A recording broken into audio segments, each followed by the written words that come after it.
Hey guys, what is up, and I welcome you to a new video. The past few days have been very sad ever since patch 5.2 came out. It seems like Riot has begun their nerfs of the assassins. If you're unaware, Fizz, Akali, Zed, and even Ahri all got touched this patch, some a lot more than others. Since I do main assassins, I felt like making this video and talking about this topic might be a pretty good idea. So in this video, I will be going over each of the 4 assassins that got touched, and I will tell you guys what I think of the changes, whether they're good or bad, and overall just try to give you guys a better idea of what really happened this patch. So let's start things off with Fizz. This little guy probably got hit the hardest. So there's quite a bit of changes, but TLDR, he's a lot weaker, does a lot less damage, and is a lot more reliant on his ultimate. With Deathfire Grasp finally being removed, a lot of the champions that relied on it were tweaked in one way or another, but unfortunately for Fizz, not only was he tweaked, but he was also nerfed. The only cool thing they did with Fizz was try to add a DFG effect onto his ultimate, which now lets Fizz deal 20% bonus damage to the target for 6 seconds. So the only positive thing about the Fizz changes is the fact that if you land your shark on your target, your E, which has been completely untouched and still does a pretty good amount of damage, will just deal so much more. But then when you look at his Q and his W, oh boy is it bad. The laning phase of Fizz, like I've said in so many of my videos, was already problematic, and a lot of people maxed his Q second because the base damage was not too bad and you get the lower cooldown. But now the bonus base damage you get from his Q for every time you level it up has been decreased significantly. On top of that, the ratio on this ability was cut in half. And then they went to his W, overall just made it weaker, no longer applies grievous wounds, took the best part of his W, which passively dealt percentage damage of the target, and threw that into the active effect of the W, obviously meaning that you'll get it off a lot less. So what does this mean for Fizz? Well, his laning phase is even weaker, his overall damage output is weaker, but if he does land his ultimate, he does do quite a bit of damage. So TLDR, he's completely reliant on landing his ultimate, or his damage is very low and his laning phase is very weak. May the ELO gods be with you.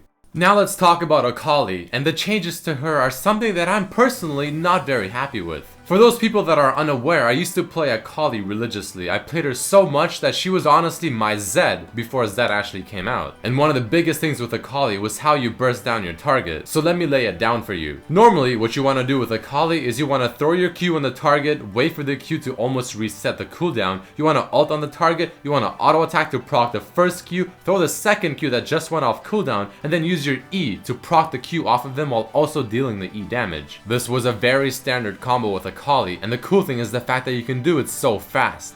But Riot looked at that and they're like, alright, well that's just not happening anymore, and they removed it. So that's the first nerf that they did, and in all honesty is a huge hit. The second nerf that they did on Akali, which I can agree with, is the fact that they reduced the range on her ultimate's dashing ability. Now this nerf does make sense to me. I mean, she can cover so much range with her ultimate, so lowering that just a little bit is not that bad of an idea. But I am very disappointed with the first one. I would much rather them lower the damage on either her Q or her E than just remove a staple way of how Akali is played, because now it takes so much longer to deal the damage. So as someone that used to play Akali so much and still plays her quite often, it is a pretty bad hit. So TLDR, you're not bursting your opponents as fast anymore, and it will take a whole extra move to get your damage off. I know it might not seem like it's a lot, but trust me, it's a pretty decent hit. But other than that, not much else to talk about. She's still a pretty strong champion in my opinion, just nowhere near as strong as she was last patch. But I would probably still pick her. But next, let's move on to Ahri, and oh my goodness, am I so happy to move on to this champion. This right here is probably the only good news of the video. The changes to Ahri are absolutely beautiful. I love it, I love it, I love it. They finally did exactly what they needed to with her W, and probably made her Q a little too strong.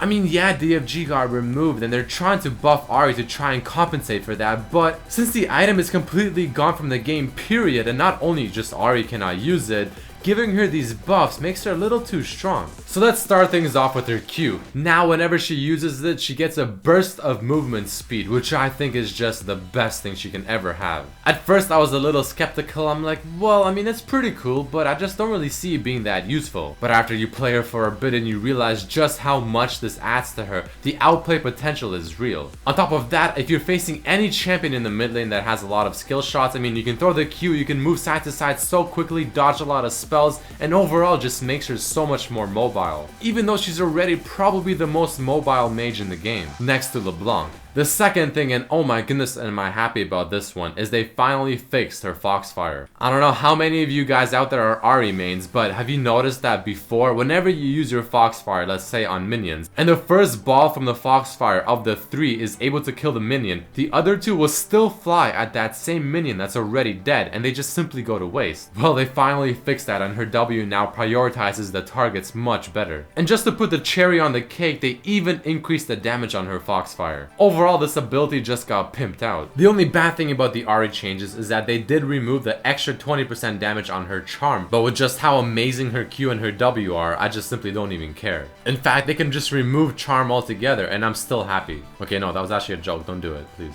And a very small update to her ultimate is just simply easier to go over terrain. Not the biggest of things, but hey, any small thing helps. So a TLDR for Ahri, play her and just play her, and then when you're done, play her some more. She's an amazing champion, super strong right now, even stronger than before, and is gonna be a very highly contested pick for mid. Alright boys and girls, the time I'm sure most of you have been waiting for. Let's talk about Zed. So this is gonna be one of those changes that I'm sure I'm personally gonna be looking at completely differently than everyone else. I feel like most people will look at this and they're like, oh, well, that's it? That's all they did to him? That's nothing. But I have to disagree. What made Zed so strong, especially in the late game, was the fact that his attack speed on top of the items that you can get on him, such as Blade of the Rune King, Youmuu's, and IE, all items that rely on your auto attacks, and the more you auto attack, the more damage you do with those items, made him such a strong force. His W gave him so much extra AD that you didn't even have to get those really strong AD items, and his split pushing power was just insane. So Riot's intent with this nerf was to not make Zed an auto attacking champion, but more of a spellcasting champion. They don't want Zed to be someone that just simply auto attacks much like a Jax. They want him to be casting spells and making really cool outplays. So what does this mean for this assassin? Well, the Zed build, I'm sure most of you saw almost every single Zed player build, which is the Blade of the Rune King, into a Youmuu's, into a Last Whisper, into an Infinity Edge. I really don't think that's going to be the standard build anymore, because that build again relies on his attack speed. Without having a lot of attack speed, well, it's just not going to make those items as effective as they usually are. So in my opinion, what this nerf is doing to Zed is changing the way you want to build him, and I want to tell you guys exactly how I feel like he should be built now. You still want to level his skills in the exact same order: Q, E, and then W. But we are going to be getting items that are going to be putting more of an emphasis on him being a spellcaster assassin versus an auto-attacking assassin. So ladies and gentlemen, I present to you what I believe is going to be the new standard Zed build, or something really close to it. You still start off with the Longsword 3 Pos and Rush of Brutalizer, but then things start going completely different. If you can, try to farm up and save up for the BF sword. The point of this build again is to try and put as much emphasis on his abilities, and the way we do that is by getting a lot of items that just simply have raw damage. After that, you want to get the Boots of Lucidity, again spellcaster Zed. CDR is even more important now. Follow up with a Tiamat into a Hydra later on, and the reason for this is, again, since your attack speed is so low and since you're not really getting any items that give you extra attack speed, the auto attack reset from the Tiamat is able to give you that extra amount of burst that you really need. So an example could be WEQ on your target, switch to the W Shadow, auto attack Tiamat, and that's going to be a lot of damage right there. You're going to see me do it on this Ahri right here. After that, you want to follow up with the Last Whisper, finish off the Bloodthirster, get the Hydra finish as well, and the Black Cleaver finishes off this build just perfectly, because you're doing a lot of AoE damage as well, so your Shadow Slash and your AoE from your Tiamat is able to do a lot of damage. For the last item, you can probably get something defensive or really anything you want, but just make sure you get the first 5 items that I mentioned. So TLDR for Zed, completely different build and gonna be a lot more mechanically challenging to play. So tell me what you guys think about that build, try it out and let me know. Well, that does wrap up this video, guys. I hope you enjoyed it and maybe learned something new. It seems like Riot is setting their scopes on the assassins and shooting them down bit by bit, except for Ahri for whatever reason. Hopefully they leave Yasuo alone, because I finally feel like Yasuo is making his way up. But again, that is it for this video, guys. Hope you enjoyed it. Throw in a like if you did, share it with your friends, and I really hope to see you for my next video. Peace.